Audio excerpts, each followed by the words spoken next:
తిరిగి BCN news కి స్వాగతం. ప్రతిపక్షంగా కష్టకాలంలో ఉన్న పార్టీకి ఇప్పుడు లాయర్లు అందిస్తున్న సేవలు అభినందనీయమని మాజీ ముఖ్యమంత్రి వైసీపీ అధ్యక్షుడు జగన్మోహన్ రెడ్డి అన్నారు.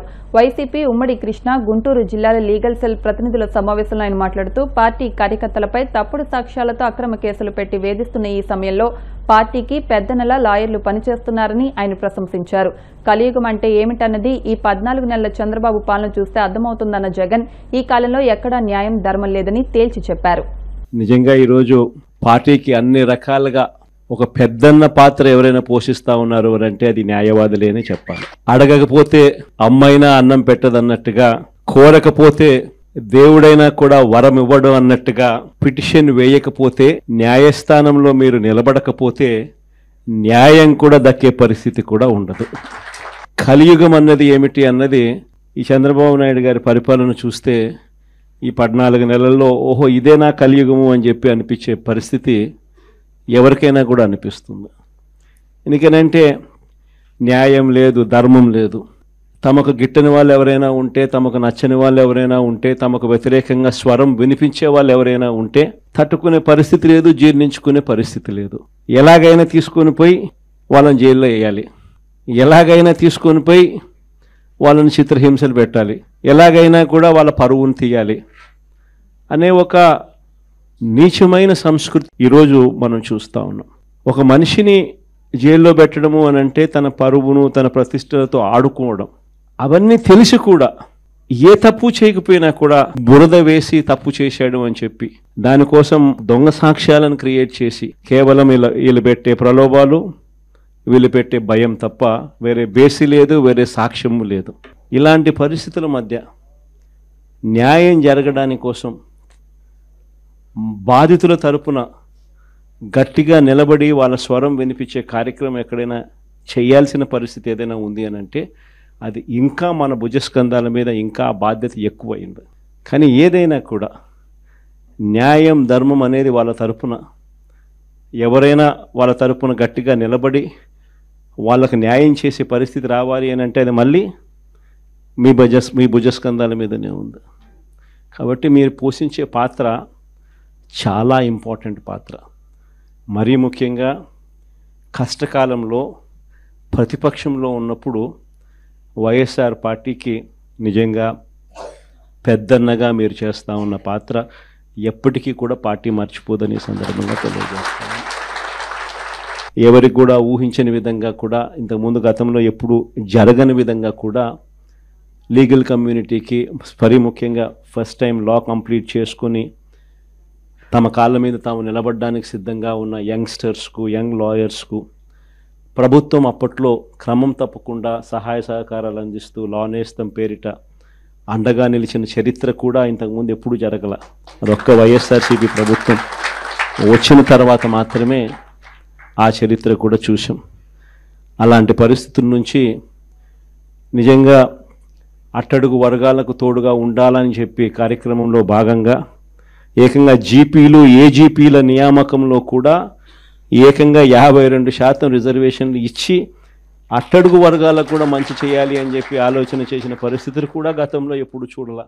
క్రీడల ద్వారా శారీరక ఆరోగ్యంతో పాటు మానసిక ఉల్లాసం కలుగుతుందని టీడీపీ కాకినాడ జిల్లా అధ్యక్షుడు జ్యోతుల నవీన్ కుమార్ పేర్కొన్నారు. కాకినాడ గోదావరి కళాక్షేత్రంలో ఆంధ్ర ప్రీమియర్ లీగ్ కు కాకినాడ కింగ్స్ క్రికెట్ జట్టు పరిచయ కార్యక్రమంతో పాటు లోగో, జెర్సీ ఆవిష్కరణ జరిగింది. ఈ సందర్భంగా నవీన్ మాట్లాడుతూ విద్యార్థులు టీవీ, సెల్ ఫోన్లకు బానిసలు కాకుండా ఒత్తిడిలేని విద్యను అభ్యసించి క్రీడల్లో రాణించాలన్నారు. కాకినాడ కింగ్స్ పేరుతో ఒక క్రికెట్ జట్టు ఏర్పాటు కావడం ఆనందదాయకమన్నారు.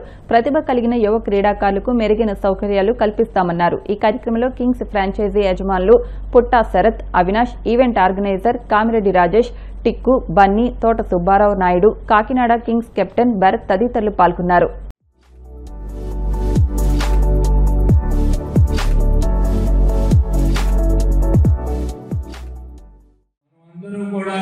ప్రౌడ్ గా ఫీల్ అవ్వాల్సింది, ఎంతో గౌరవంతో కాలు పెట్టుకుని చెప్పుకోవాల్సింది. మన ఏరియా నుంచి, మన ప్రాంతం నుంచి, మన కాకినాడ పార్లమెంట్ నుంచి భరత్ ఇండియన్ టీమ్ సెలెక్ట్ అయి అక్కడ తన స్థానాన్ని కల్పించుకున్న భరత్కి ప్రత్యేకమైన అభినందనలు తెలియజేస్తున్నాను. ఈ రోజు మీరు చూసుకున్నట్టయితే ఒక క్రికెట్ టీంలో సెలెక్ట్ అవ్వడం విషయం కాదు. గతంలో అయితే సరైన ప్లాట్ఫామ్ ఉండేది కాదు. చాలా మంది ఎంత బాగా ఆడినా ఎంత చేసినా సరే వయసులో అయిపోయినా సరే సెలెక్ట్ అవ్వని పరిస్థితి ఉండేది.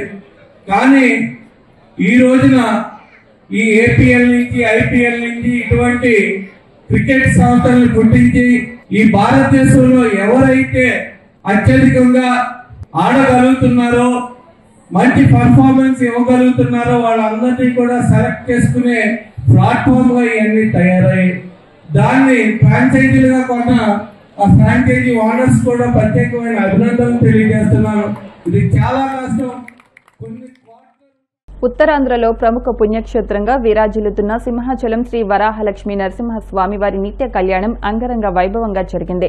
ఆర్జిత సేవల్లో భాగంగా అర్చక స్వాములు ఉత్సవమూర్తి గోవిందరాజస్వామిని ఉభయ దేవేరులతో మండపంలో అధిష్టింపజేశారు. నిత్య కళ్యాణంలో పాల్గొన్న భక్తుల గోత్రనామాలతో సంకల్పం చెప్పి పంచారాత్ర ఆగమ శాస్త్రం విధానంలో విశ్వకేశ్ ఆరాధన పుణ్యాహవచనాలతో కార్యక్రమానికి శ్రీకారం చుట్టారు. కంకణ ధారణ, నూతన యజ్ఞోపవిత సమర్పణ, జీలకర్ర బెల్లం, మాంగళ్య ధారణ, తలంబ్రాల ప్రక్రియలను కమనీయంగా జరిపించారు.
వార్తలు ముగించే ముందు ముఖ్యాంశాలు మరొకసారి.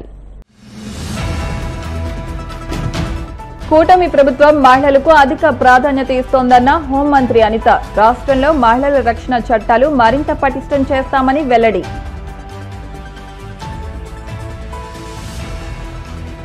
బాపట్ల జిల్లా కొరసపాడులో మంత్రి గొట్టిపాటి రవికుమార్ పర్యటన. పలు అభివృద్ధి పనులకు శంకుస్థాపన. ప్రజా సంక్షేమాన్ని జగన్ ఏనాడు పట్టించుకోలేదన్న మంత్రి నిమ్మల. టిట్కో ఇళ్లపై రుణం తీసుకుని వైసీపీ ప్రభుత్వం దారి మళ్లించిందని ఆరోపణ. తాడేపల్లి వైసీపీ కేంద్ర కార్యాలయంలో పార్టీ లీగల్ సెల్ సమావేశం. కష్టకాలంలో ఉన్న పార్టీకి లాయర్లు అందిస్తున్న సేవలు అభినందనీయమన్న జగన్. ఈ వార్తలు ఇంతటితో సమాప్తం. మరిన్ని వార్తల కోసం BCN digital YouTube channel, Facebook page ను ఫాలో అవ్వండి. అప్డేట్ వార్తల కోసం ప్లీజ్ సబ్స్క్రైబ్.